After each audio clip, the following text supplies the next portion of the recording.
What's up, Bucs Squad Show? I'm Jaron Spor, your host. I'm going to tell you why the running game might be the thing that holds the Bucs back this season. I'm Marcus Ray, former Oakland Raider, and I'm going to tell you what happened on those 4 big plays. I'm James Yarcho, host of Locked On Bucs, and I'm going to tell you why this loss, it's not the end of the world. Hey, Tampa Bay, it's the Buccaneers squad. Everything Tampa Bay Buccaneers every week.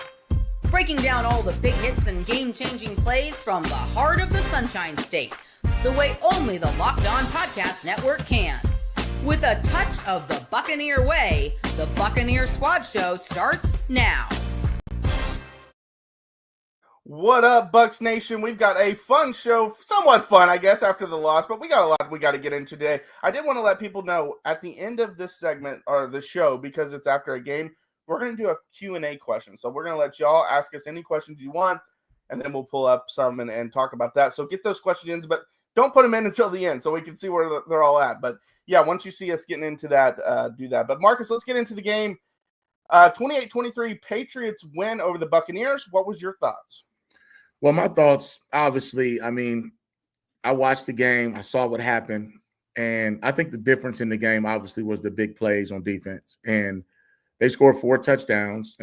You know, they have 4 touchdowns, so they never settled for a field goal. And I really thought the play right before the half, the touchdown catch by Diggs, basically showed me one thing. Josh McDaniel had Todd Bowles dialed up all day. And when you look at that first touchdown, I just felt like they went 21 personnel, 2 backs, 1 tight end, play action, and they knew that the Bucs played a ton of man-to-man. And they knew that Winfield would vacate the middle of the field, helping on the deep over route. And it was just a great call. I thought they had some issues in run support. I saw Todd Bowles talk about that, and I know scheme a little bit. So on both of those touchdown runs, the defensive backs just didn't fit where they were supposed to. On the first one, I thought McCullum, number 27, he didn't fill his spot. He could have came inside a little bit more because he was unblocked, and he should have made that tackle. He also gave up a big pass. But then on that one at the end, it was pretty much feast or famine, but they let the ball outside the defense. You just can't there's no reason to have everyone inside the tight end. It was just a misfit by the edge player, and Henderson made a play. I just felt like Tampa Bay got out-coached and outplayed, but it was a very winnable game, especially with the interception at the end that gave them a chance when it was 21-16, and they just didn't execute. Yeah, I don't disagree, and I don't think Todd Bowles disagrees. He, in his post-game press conference, he took a lot of the heat on himself. He said he didn't do a good enough job coaching. The players didn't do a good enough job executing. And what's so frustrating about this game is even though the defense gave up all of these massive plays, you have a 70-plus yard touchdown pass to Kyle Williams. You have the 2 50-plus yard touchdown runs by Travion Henderson. The defense, despite that, still did more than enough to help the offense win this game. I mean, after Henderson's 55-yard touchdown, the Pats had a 3-and-out, turnover on downs, 3-and-out, and an interception in the end zone. And in response, the Buccaneers, they had a 5-play drive and punted. They scored a touchdown, 6-play drive, punt, 3-and-out, turnover on downs. Like that is not the complementary football that this team has to have in order to win games. The defense was, giving up chunk plays, sure, but then they were still keeping the Bucs in the game, and this offense just still cannot seem to figure out how to get the job done. And that opening drive was a thing of beauty. Baker looked like Baker. He looked healthy. He was hitting his receivers. Ibuka was tearing it up. And then they lose Ben Bredesen on the extra point to a hamstring injury. You have Mike Jordan come back in at guard, and then all of a sudden the offense falls apart again. We're continuing to play musical chairs with these offensive linemen. There's no continuity. There's no chemistry. There's no trust in the 5 guys up front to help sustain drives and help the offense put up points. And then Baker missing guys that bye week was not enough for him to be back to his normal self with these injuries. Yeah, like you mentioned, that first drive looked like his former self, and the offense looked like itself from the first, 6 games of the season. Right after that drive, I was like, okay, that bye week is exactly what they needed. And as you guys both mentioned, the big plays were the big ones on the defense. We had a 69-yard run, a 55-yard run, a 72-yard pass to Kyle Williams, a 54-yard pass to Mac Hollins. It was just the big plays that got the defense. Outside of those plays, I thought the defense actually played pretty well, but that's, part of the game, the big plays. Offensively, you just could really notice in this game just how important the running game is, because I felt like, especially when they got into short yardage situations, crucial situations in the red zone, or also right there before the end of the game when they turned it over on downs, the Bucs just don't have a run game they can really rely on. And I thought Rachaad White actually, because the numbers don't show it, but I actually thought he played pretty well, because there were so many times he should have been tackled for 2, 3, 4 yards a loss, and he ends up just getting back to the line of scrimmage, which, that's obviously adds up over time when you're not losing yards. But yeah, I just like that 3rd and 3 right towards the end. That's a play that, you would like to maybe hand it off, or at least have the option to hand it off. And I don't think they trusted enough to do it. Yeah, I think the offense honestly played well enough to win. I mean, when you think about running the football as well as they did at times against the NFL's number 1 rush defense, number one, I thought that was important. Baker still almost threw for 300. They just couldn't match the home run ball. So when you can't match the home run ball and you're giving up chunks of yards and they're going for touchdowns, then if you don't match that and make it a track meet, then if you get down 2 scores, which they did, I thought that was the biggest difference in the game. One of the things that the Patriots did was on Diggs' touchdown, he was the outside receiver. And because they knew it was man-to-man, he then motioned and stacked right behind the inside receiver, and that forced Antoine Winfield to have to play man-to-man, which is not his forte. He's a safety, not a corner, not a nickel. So what they did was they schemed it up and said, we're going to get our guy on a safety instead of a corner. And then I felt like Drake made, that offensive line did a fine job of not giving up sacks. Last week we talked about the number of sacks that the Patriots were surrendering, and he just looked like, other than, I would say, the interception, I thought he looked like a veteran quarterback, a typical Josh McDaniel protege, quarterback whisperer kind of guy. And I felt like when they got that 3rd and 10, when they ran the toss sweep to Henderson, it was a gutsy call and they got it, but they still end up punting the ball. That, to me, was the precursor that this guy's going to pop 1 or 2. And I think the play action pass, not the straight drop back, they went and hurt the Bucs with play action pass because they were able to run the ball just well enough. And they got those linebackers out of whack. They were all kind of passing lanes open, and they could not sack the quarterback as well as they did coming into this game. I believe they only had two sacks, and they needed more than that. But even with that being said, 21-16 with the football, I mean, that is a situation where you have to earn your money, go down, execute. It was just some weird stuff going on too, but I still think the offensive line is just not a cohesive group. They're not gelling, but they played well enough to win, and I thought they played better with the run blocking. But the Bucs just couldn't match the big play for big play. I believe if the Patriots would have had to drive, they would have made a mistake. Like when they were forcing them to drive, those were the punt drives. But when you're giving up real estate, 50, 60, 70 yards, I mean, I don't care if you're playing the Dolphins, the Saints, or whoever, or the Purdue Boilermakers. It's going to be tough to win if you give up chunk plays and don't match them. Yeah, and outside of that drive at the end of the first half, the Patriots didn't really put a drive together at all. They had, the 3 explosives, and to your point, Jaron, I thought Rachaad played much better than what his stat line is going to show, because I mentioned it on my live after the game. He took multiple carries that should have been tackles for loss and turned them into either no gain or 1 yard or 2 yards. I thought he played really, really well. But to your point, I think the Bucs ran the ball way better than the Patriots did in this game. I mean, you look at the team rushing. The Bucs finished 21 for 113. The Patriots finished 27 of 166. You take those 2 Henderson explosive runs away, 25 carries for 42 yards. Like, the Bucs they did exactly what they needed to do. They turned New England one-dimensional and said, okay, Drake, Go ahead and beat us with your arm. And he completed barely over 50% of his passes. Baker Mayfield, for as bad as he looked at times, finishes with a better passer rating, a better QBR than Drake May because he was more efficient. May did not look good, overall against this Buccaneers defense. So again, this is one that we might have to look back on. I know we talked about leading up to this game. You can lose this one. You can lose to the Bills. The Rams is the important one. But we might look back on this game as one that the Bucs let slip through their fingers if they end up one game back of being the 1 seed and getting the bye in the playoffs, or they finish, one game back of being the 2 seed versus the 4 seed and having to play that god-awful Monday Night Football playoff game again like they have for 2 out of the last 3 years.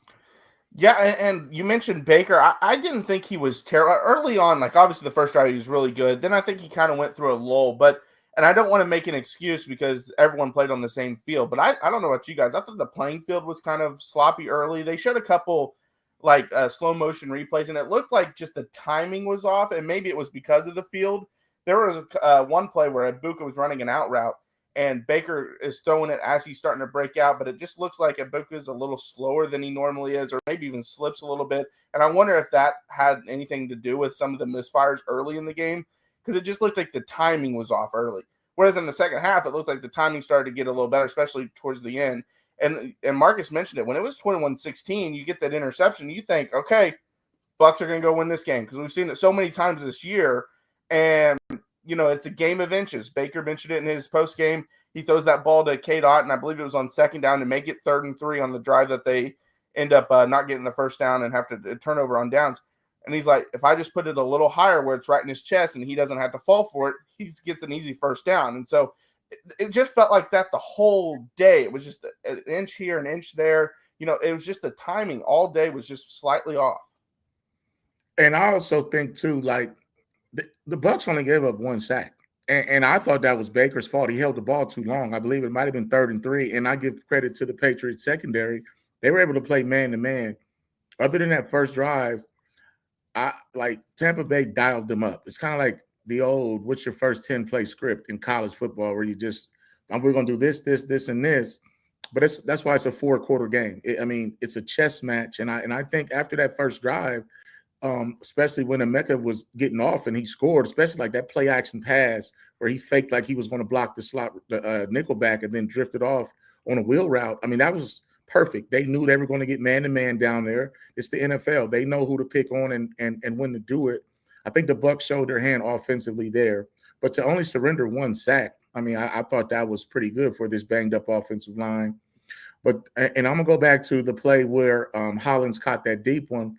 McCollum just had poor technique. He didn't open up the gate, which means turning and running fast enough, and it was a beautifully thrown football. So I know Todd Bowles. I know those guys for the Bucs, and when they watch this film, they're not going to throw anybody under the bus. He's going to coach them up, but there has to be more accountability in the run fit for the defense from the second level. I thought the D-line played pretty good. It was just guys taking the wrong angle and having poor eye discipline. And as good as that defense can be, this is the NFL. There are some people that will dial you up, pick you apart. They will find an Achilles heel on one series. Doesn't have to be the whole game. But I thought Josh McDaniel did call a great game, but I also think the Bucs didn't come out of the 2 week off the bye week looking as crisp as they should have for 4 quarters. Yeah, it just kind of continues. Todd Bowles teams after the bye week tend to not be great. The last thing that I'll mention, I don't think it's a coincidence that the last 3 games, the Bucs offense has not looked great. And in those 3 games, Baker Mayfield has a combined 0 rushing attempts. Baker is one of the best dual threat quarterbacks in the NFL. And when defenses know that they don't have to worry about him taking off and making plays with his legs, they can play this offense much differently than they typically do. And I think we're seeing the results of that he's not that threat. He had plenty of green grass in front of him on one particular play where he left the pocket, he slides out to the left, nothing but green grass in front of him, forces a pass into double coverage to K-Dot, and then it falls incomplete. That's not the Baker Mayfield that can orchestrate the offense that the Bucs are used to and that the Bucs need right now. Yeah, good point. Hey, if there's any silver lining, James, you nailed the Ibuka pick because he went off in this game. He had a great game. He bounced back. So we got to look for some positives after a game like that. But all right, coming up next, we're going to talk about the a little bit of an injury update. Luke Gedeke was back. Bucky Irving not back. We'll talk about that coming up next. Today's show is brought to you by our friends over there at Peloton. Look, folks, it's time to break through the busiest time of the year with a brand new Peloton cross-training Tread Plus that's powered by Peloton IQ. It's Peloton's most elevated technology and equipment yet that gives you real-time guidance, and it gives you endless ways to move, whether you want to work out by yourself or if you want to work out with your favorite instructor, like my personal favorite, Alex Toussaint. He always gets me fired up to tackle the day. And the thing I like about Peloton, it helps me achieve more in less times. They have features that help you plan, stay motivated, track your progress, and Peloton IQ also provides personalized workout plans and recommendations. That's something that I use right now during the busiest time of the year covering the NFL. They plan my workouts for me based on my mood, my vibe, and also my favorite instructors. So make sure you check it out and use it because it also helps you correct your form in real time, and it maximizes your reps. It counts your reps so that you can do it smarter, safer, and more efficient. Let yourself run, lift, flex, push, and go. Explore the new Peloton cross-training Tread Plus at onepeloton.com. All right, what's up, Buck Squad? We're back. I just want to remind you one more time, we have that Q&A segment at the very end of the show, so get those questions in when you hear us come back for that segment. But let's talk about the injury update. As James mentioned, you get an offensive lineman back, you lose one during the game. Bucky Irving's still not back. But I thought Luke at least looked better. And as James also mentioned, when he was in there with Bredesen and all the other guys, the offensive line looked pretty solid. And it wasn't until after that the offense started slowing down. Go ahead, James. Oh, yeah. It's the kind of the story of the season, right? Just the revolving door of offensive linemen. I mentioned on the other show earlier tonight, the Bucs have had one offensive lineman, one that has played beginning to end every game this season. In the first 3 games, he was out of position. That's Graham Barton. So it's like one step forward, 2 steps back with this team. You can, and as positive as I am on the run game for the Bucs in this game, considering the rush defense that they were up against, it's very, very evident how badly they need Bucky. Because Rashad's not going to break off those Bucky explosive plays where he gets swallowed up inside of a pile of guys, and then all of a sudden he pops out on the other side and picks up 18 or 20 yards. That's not Rashad's style. Tucker, he can break away. We saw him with an 18-yard run that put him up over 50, the first 50-yard rusher against the Patriots all season long, but he's also not going to make those kinds of plays, and that is something that the Bucs miss so much. You know, we know McMillan is a ways away. Jeremy Fowler reported last week after our last squad show that Godwin, you're looking at late November, early December for his return. So this is the offense. This is what you're getting outside of hopefully Bucky returning to practice this week and maybe an outside chance of him playing against the Bills. This is what you have. This is the hand that you've been dealt. You have got to sit down. Bowles, Grizz, Baker, these guys have to sit down and figure out, okay, how do we get this offense back on track with the pieces that we have? Because reinforcements are coming. Don't worry about it. Don't stress about it. But we still have to get to that point first without completely losing our butts. I agree with that. And I think having Bucky, I'm not saying he would have matched the explosives that Henderson gave, but I do think you have to game plan for the Bucs differently. I also think that, when you look at the wide receiving core, I thought those guys, stepped in and played well. When you look at the numbers, obviously, Emeka, 6 for 115, but, Cade Otton, 9 receptions, 82 yards. Tez scored twice, and those guys are getting reps. You got Sterling out there, but you don't have to game plan for them the way you would do Mike and Chris and Jalen. So it's a different, you kind of lick your chops a little bit if you're a defensive coordinator playing the Bucs offense right now with those receivers out. And then you look at an offensive line, which I don't believe, and James, correct me, they haven't had the same starting lineup for 9 games now. So, I mean, and maybe going into that last game, it was that way. So you said it was only one lineman that played, that was in there every game so far. So when you have different starting lineups, it's tough. Baker can't run. doesn't want to run as much because of his situation. But, defensively, you kind of need guys to come back too. I think you need Reddick to come back. And I mean, he's a guy that I think can help with pass rush. He might have created a match against their tight end or tackles where you could have got a little more pass rush. So I don't know if Dennis helps you as far as stopping the run as well as you would like, but those guys it seemed like something was off today. It was something off. And I just think when you start to play with guys that are injured, I mean, guys that are out, the scary part, Jaron and James, is you get used to it. And so Todd Bowles, he didn't make any excuses, and he's kind of tired of hearing about the injuries. Oh, so what about this? How are you going to look when this guy comes back? And he's saying we have to win games with who we have. And so, when Bredesen went down, you saw them start moving some pieces. Big Luke was in there. They was watching his snap count, and they played better than we probably expected, but they're just still not there yet. But I guess my biggest point would be when you don't have all of your weapons, especially at the receiving core, and your quarterback's not all the way healthy, the defense now can do some different things. It's like, think about if we went to a basketball court right now and all of us can shoot. You're not double teaming anybody, and you're not going to win one-on-one defensive battles all over the field.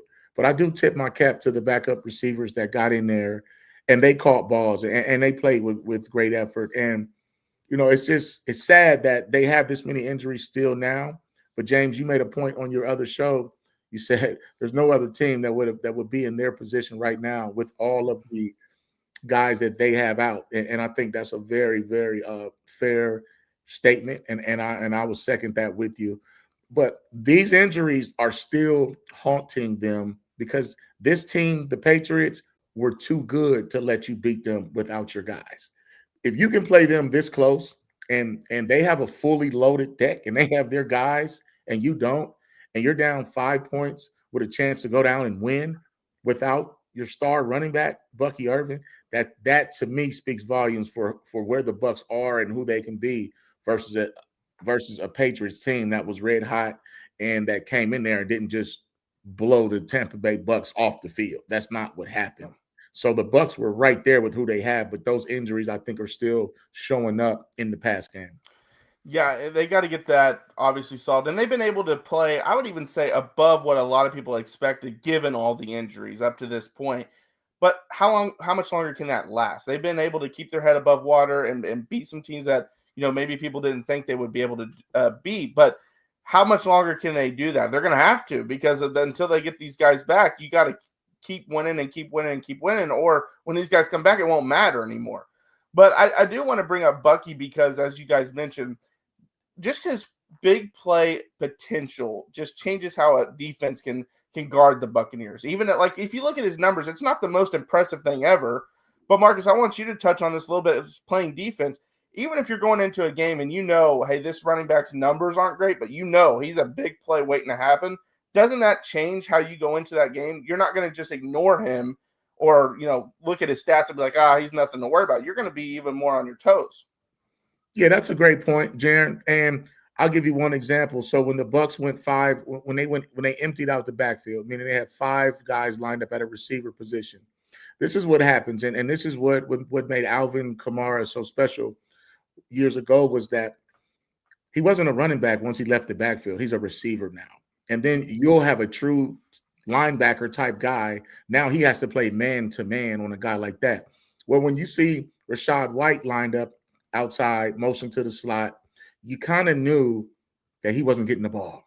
And that wasn't a matchup that Baker liked. And I thought he should have threw the ball to him because he ran a little speed out and might have got a first down. But I was thinking, if that was Bucky, then they might not have been in man-to-man, or they may have substituted a linebacker out to match up with athlete for athlete. So, Jaron, you're right.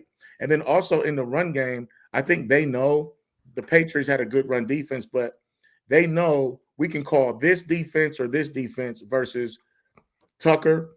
We can call it against White, but we probably can't call it against Bucky, because that 18-yard run that Tucker had could have went for 40 or possibly 50 if that was Bucky. And that's no disrespect. It's just two different styles of runners, two different game types. And you just ask people to give you everything that they have. And that's what Tucker did. So I just feel like you have more. If you have explosive play potential from the run, from a handoff or a screen, the Bucs tried to run a few screens and it just didn't work. I mean, they tried a tight end screen, a receiver screen. But with Bucky, you feel more comfortable with the running back screen. And when you have a team that can hurt you with a screen, especially when you start sending pressure, you're blitzing, you're playing man-to-man, and now Baker can take off and run. Now one guy has to spy Baker, the other guy has to play Bucky in space, and now it's just a different ball game. So to your point, I think you're right.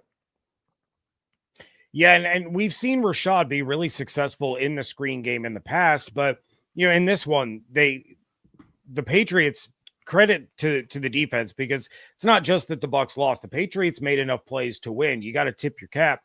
Vrabel and that Patriots defense sniffed out the screen that went to Rashad, ends up in a loss. My problem was that 2 plays later, you're inside the 15, or you're inside the red zone at least, and on 3rd and 11, you call a screen pass to K-Dot.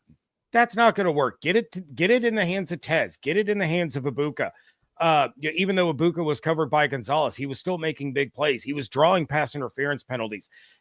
Those are higher percentage plays than a screen pass to your tight end. They tried a bubble screen with Shep. That got stopped for a yard.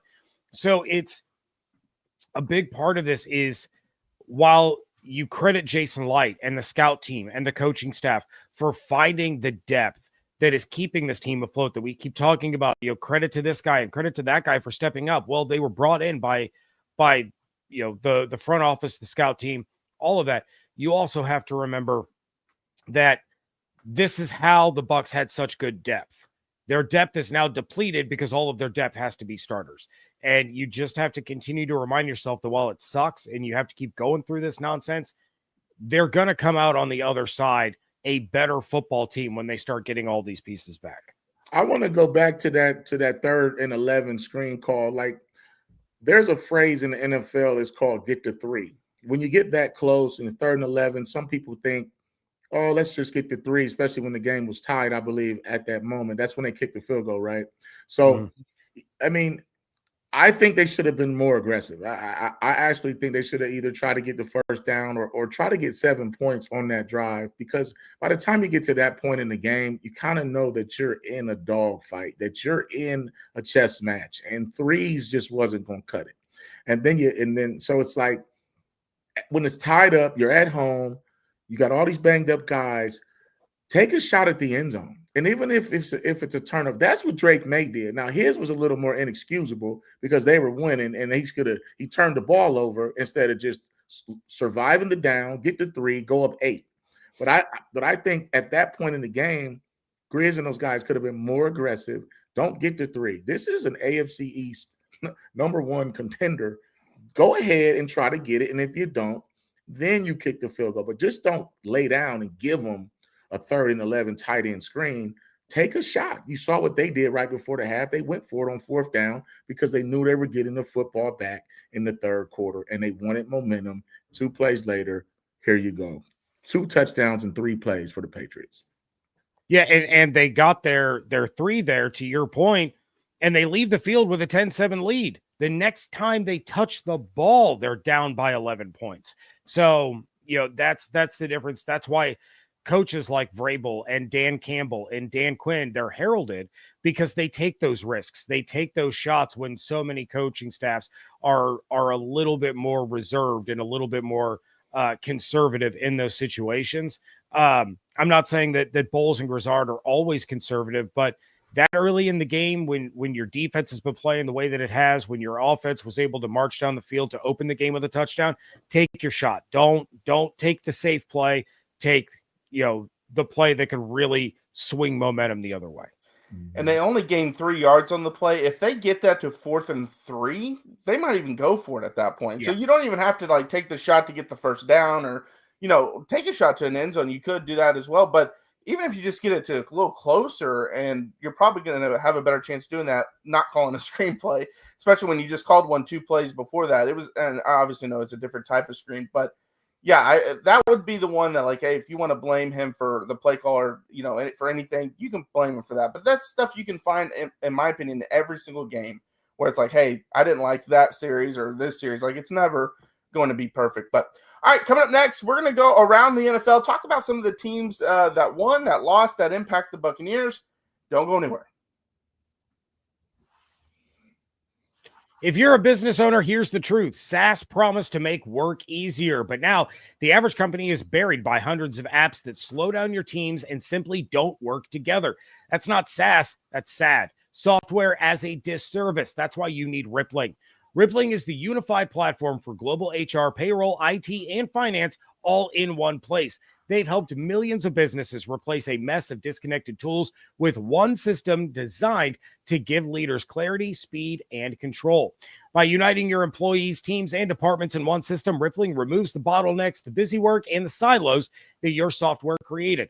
Everything from onboarding to payroll to IT access runs automatically and perfectly in sync. Right now, you can get 6 months free when you go to rippling.com/lockedonnfl. Learn more at rippling.com/lockedonnfl. That's rippling.com/lockedonnfl for 6 months free. Terms and conditions apply. All right, Bucs Squad, we're back with another segment. We're going to go around the NFL, but real quick before we do that, Q&A segment, next segment. So once we come back from our last break, send in all the questions, and we'll be answering those for you. But let's talk about around the NFL. Was there any game that kind of stood out to you? For me, it was the Bills falling to the Miami Dolphins. Well, I tell you what, I think that was the most obvious one. And I think what it said is this, like, don't judge a team by the record. I mean, when this is still the NFL and teams with bad records, they play spoiler, they get better, and sometimes it's just a bad matchup. It was just an interesting day, I think, all around in the NFL. The Falcons found a way to lose, over there abroad, and then you got to keep an eye on those Bears. I mean, they won the fourth quarter against the Giants. I thought that was impressive, and Miami just seemed like they had the Dolphins. No, there's something about. I'm going to tell you this. There's something in the NFL that says, don't go down and play Miami in midseason because you're going to have a good time. I don't know if those guys are hanging out late the night before, but it was a reason where I don't know if it was Tom Brady. They would always just go down and just lose in Miami. So hopefully those guys were hanging out all night, those Buffalo Bills, good weather. So, I mean, it's just kind of starting to get interesting where you have a team like the Saints. They just mess around and knock off Carolina. I mean, so I was intrigued by all of these games, and there were some high-scoring games too today, and I thought about it, and I said, where's the defense? Some weeks that everybody's probably betting the under, and you look up, and then you got 42 by the Rams. I mean, that was a big-time win, I thought, for those guys on the road. And so I just feel like when you get to midseason, week 9, week 10, week 11, you got guys 6-3, 7-2, 4-5. They're mathematically still in it.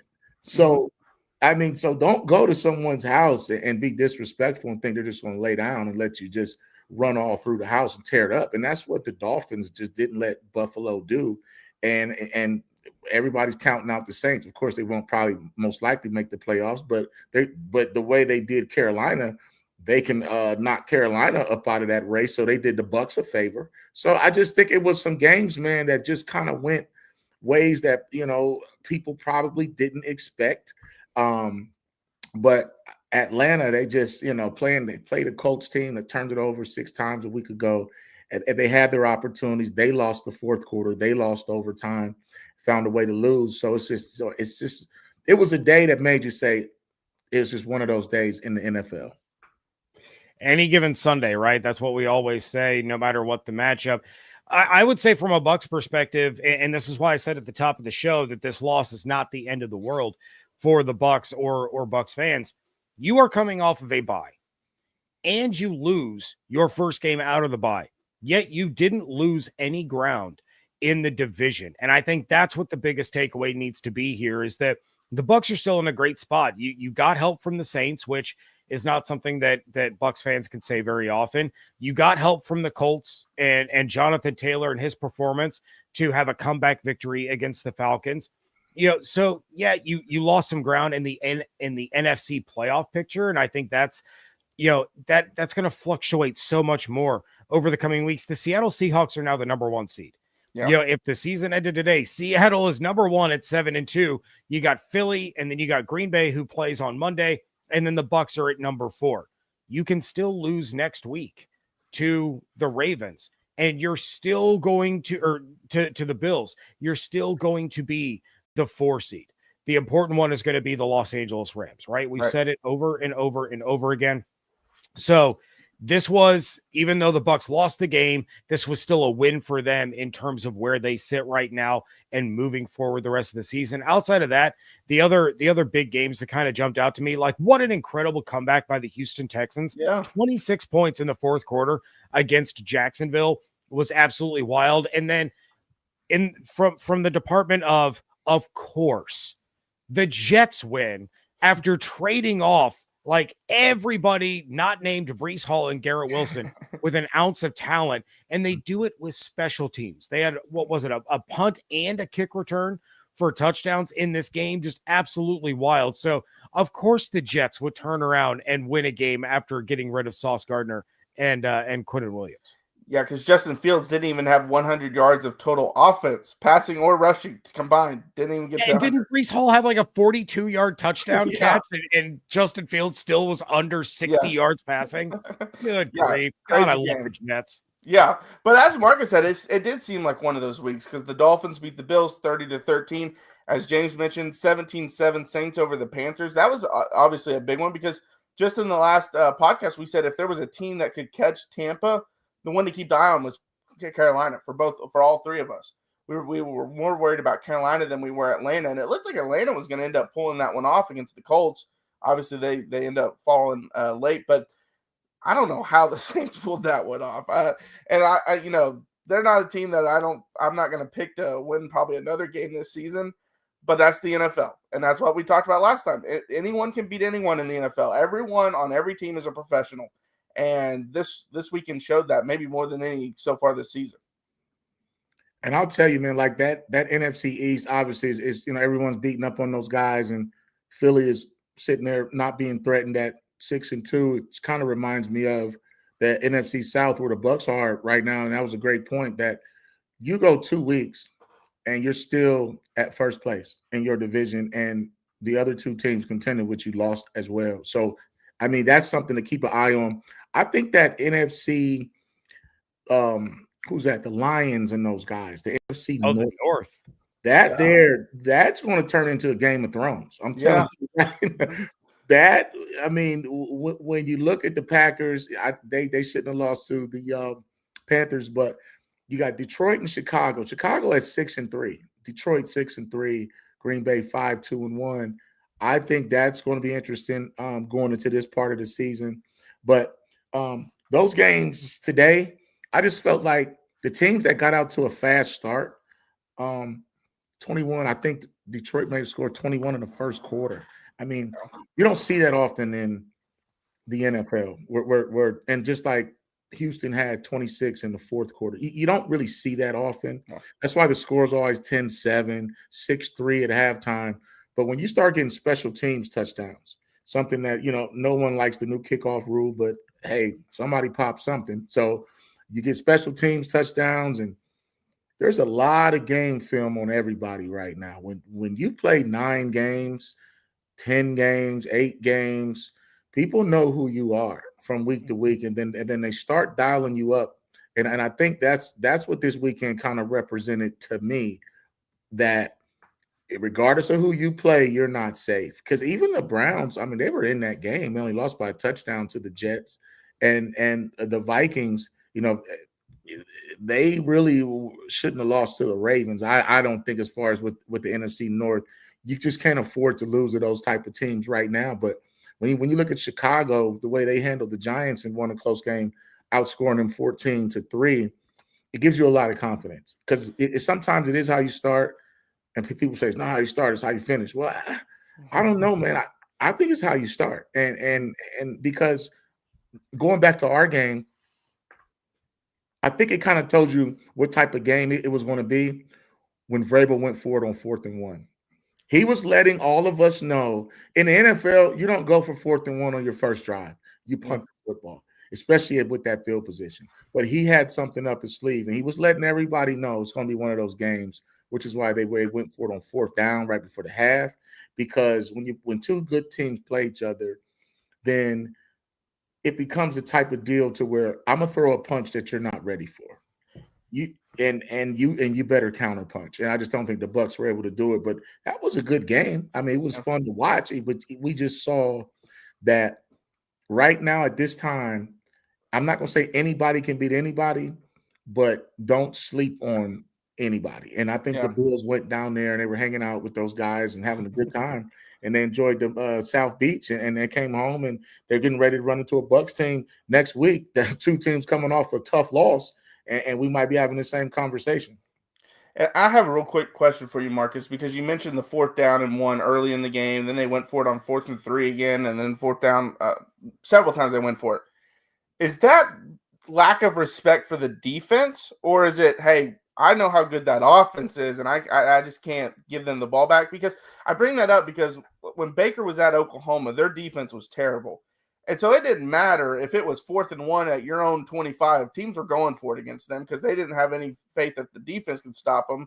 And then on the flip side, they didn't want to kick it back to Baker Mayfield. So is it a lack of respect for the defense? What do you think it is?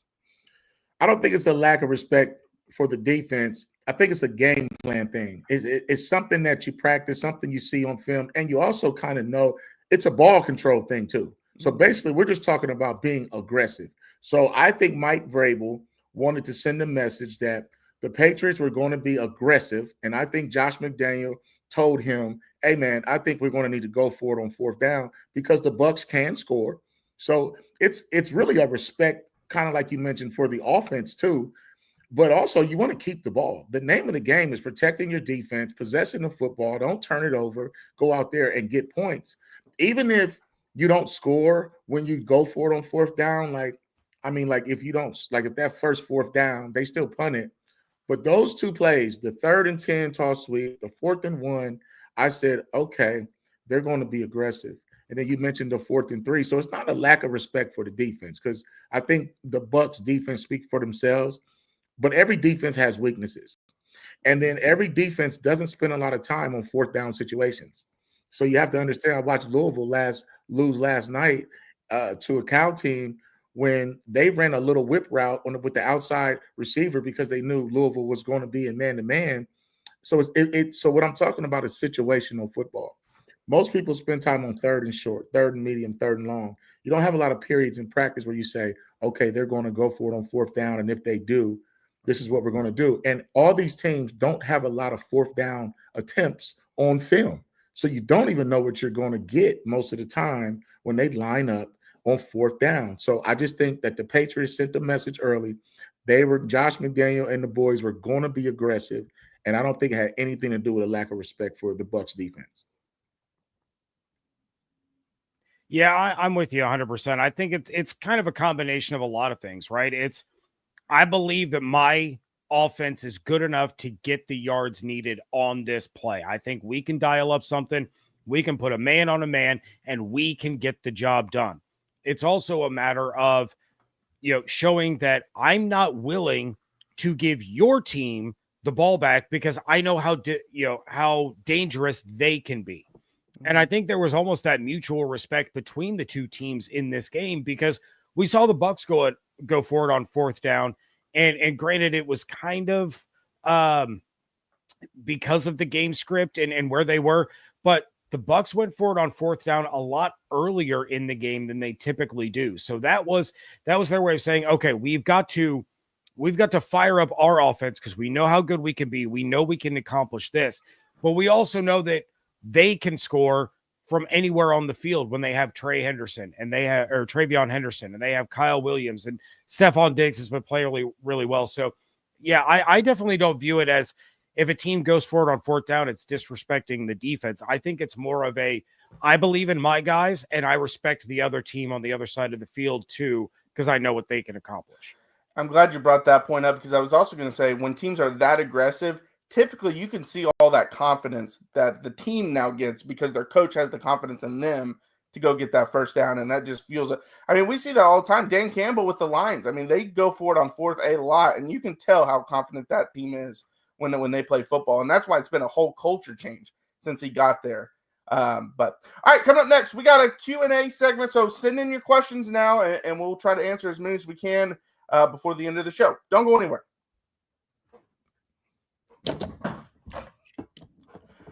Well, the NBA is back, and there's no better place to get in on the action than FanDuel, the official sports betting partner of the NBA.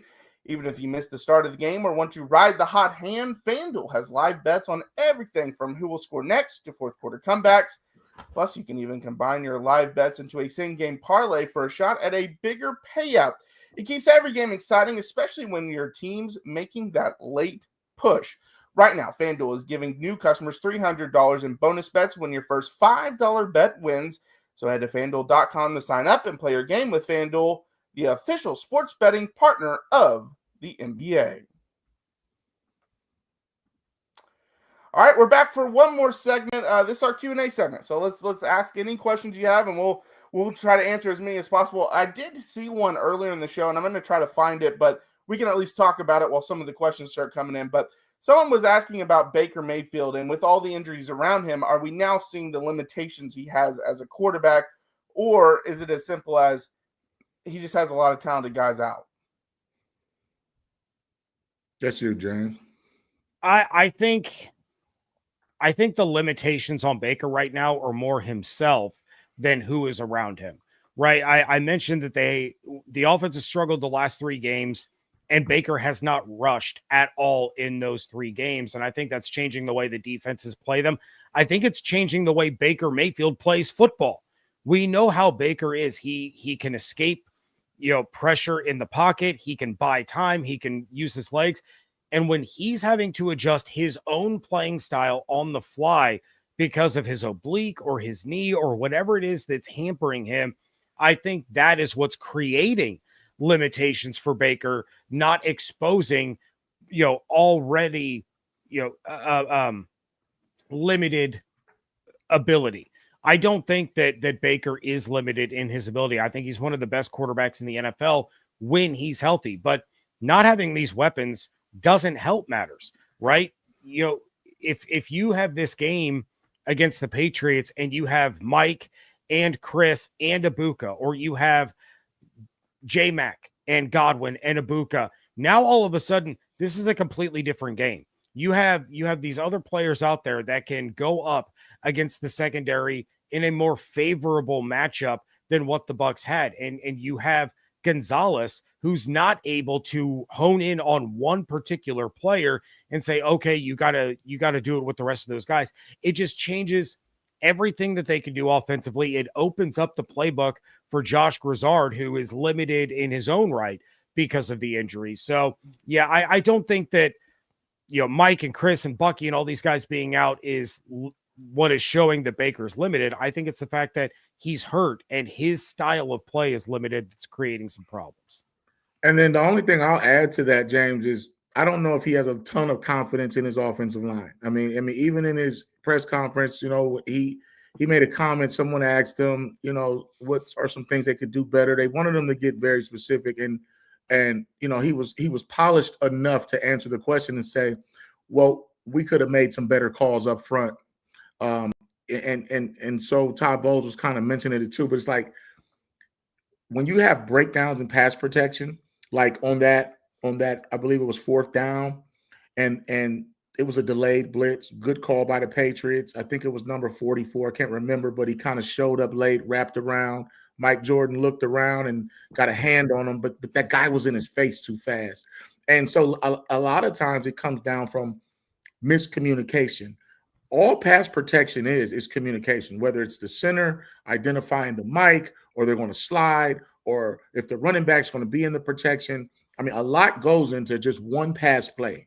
There is so much communication because you don't know where the defense is going to be. And one phrase that they use is, it's not how they line up, it's how they wind up.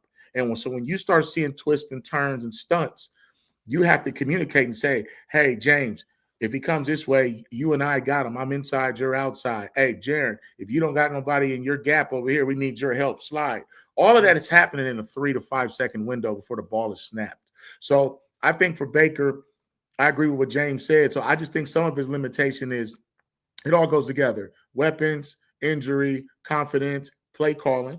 I mean, Grizz doesn't want to get too cute because he doesn't have to right now. So it's a situation where you want to win the game, but you also don't want to lose your star quarterback either.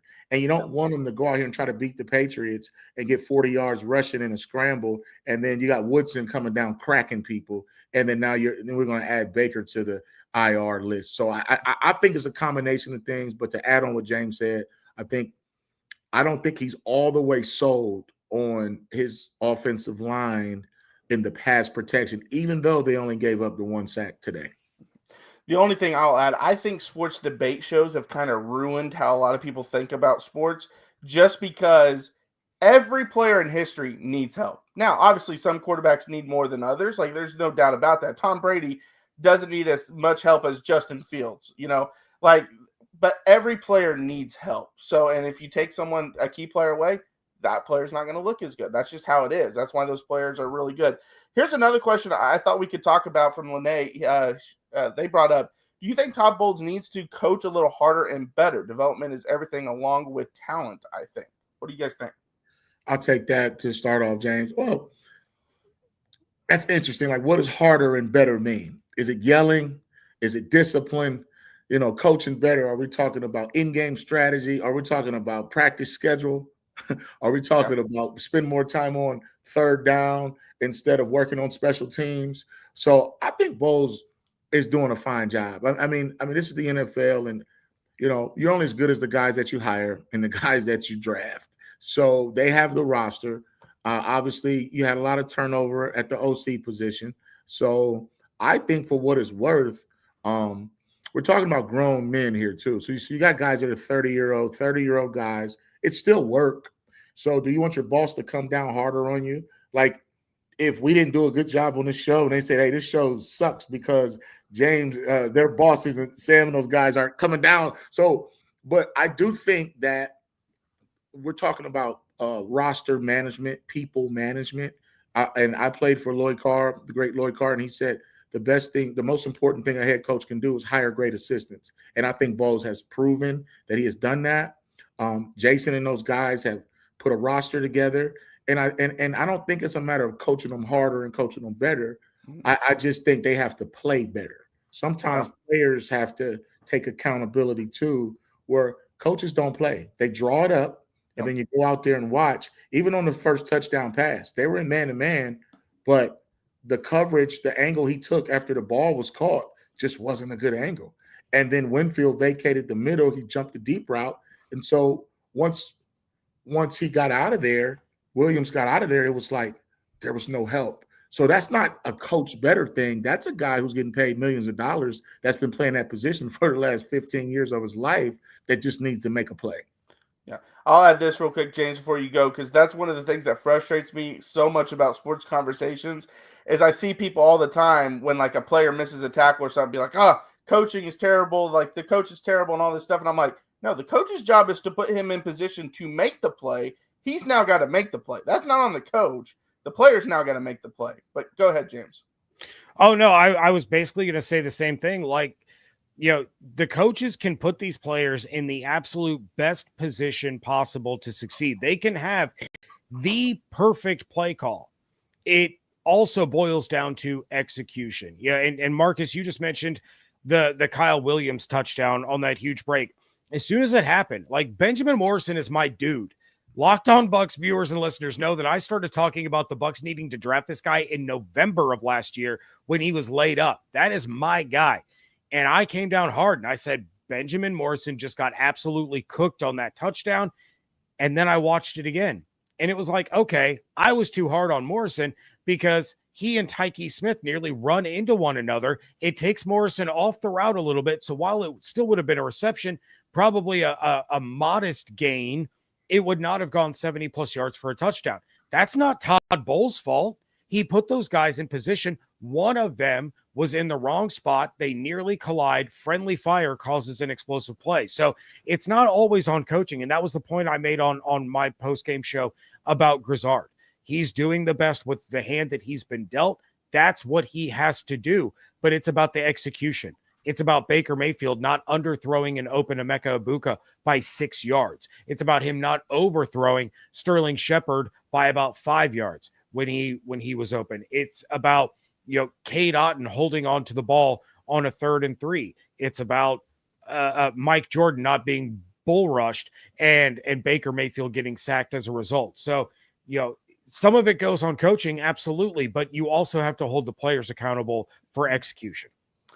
And here's one more question. This kind of sums up all the questions that we're getting a lot of stuff like this. So this just kind of sums it up. But a lot of people just didn't feel like the killer mentality on defense was there. They thought there was a lot of guys kind of lackadaisical, didn't really care that the game was happening the way it was happening. But we can, we only have like 4 minutes left. But if we want to touch on this real quick, this has been a big discussion in the comments. I'll just jump on that. Like, yes, you're drafting the right players, definitely. Guys that fit the locker room, yes. I don't think we hear too many incidents going on where guys just don't like each other. And remember, this is the NFL. This isn't college or high school. You're not there to make friends, but you are there to work and work together. So are we drafting guys to win championships? Yes. I think very close. You got the best wide receiver room in the game. You got a top 5 quarterback. You have a defense that collectively gets sacks by committee because we have no killer mentality on defense at all. Killer mentality is a very interesting thing. I think it's subjective. This one game in particular, they got dialed up because when they played the Saints, we wouldn't be talking about killer mentality, but the way that defense played. Right. So the conversation changes every 7 days, and it's going to be based on what happened that day. I think they ran into a team, the Patriots, who they had them dialed up. They knew certain things were going to work, but I think they have an aggressive mentality. I think they play hard. I just think they got caught 2 missed run fits, 2 of them. One was on the outside on the last run, and then the other one was right down the middle. They blocked it well. You have 1 guy, 2 guys out of their gap. So killer mentality still, you have to play with technique and discipline. We're not talking about violence, or we're not talking about being aggressive and slamming guys down. Like James said, you have to execute. And so I think the Bucs have everything that they need. Could they stop the run a little bit better? Is linebacker an area of concern? Possibly, versus the run here moving forward. But they have shown a killer mentality when that defense caused turnovers and did score. Yeah, I don't have too much to add, but I would say, are we talking about the defense's killer mentality if after Tyke gets an interception in the end zone and the offense goes down and scores because Tyke set them up for success and the offense took advantage? Is that even being brought up? So yeah, I say they are absolutely drafting the right guys. They're drafting the right scheme fits. They're drafting the right locker room fits. They're drafting leaders.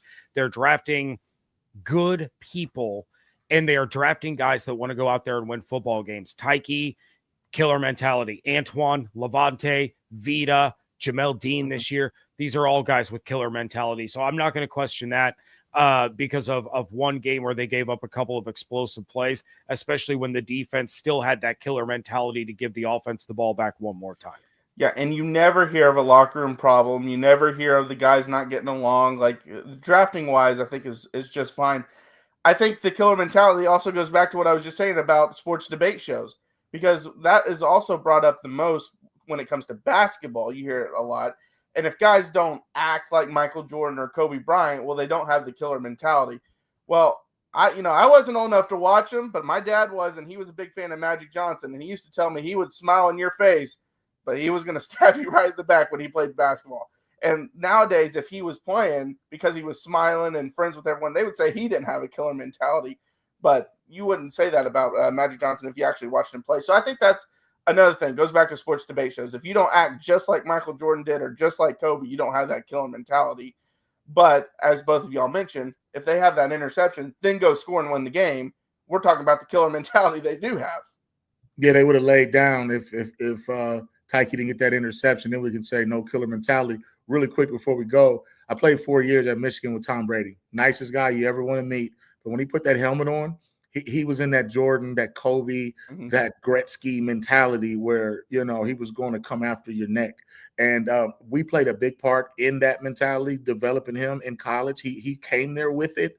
But then by the time he left Michigan and got into the right system in the NFL, we all saw it. So it's not about smiling and being everybody's friend. Tom Brady will smile, shake hands, and kiss babies. But when he put that helmet on, that was the top of the line. He and Jordan, Tiger Woods, and guys like that with that killer mentality. Right. And there were definitely results to show that and prove that, because he had a great career. But thank you guys so much for joining us today. We'll be back Tuesday night, so don't miss it. But until then, fire the cannons.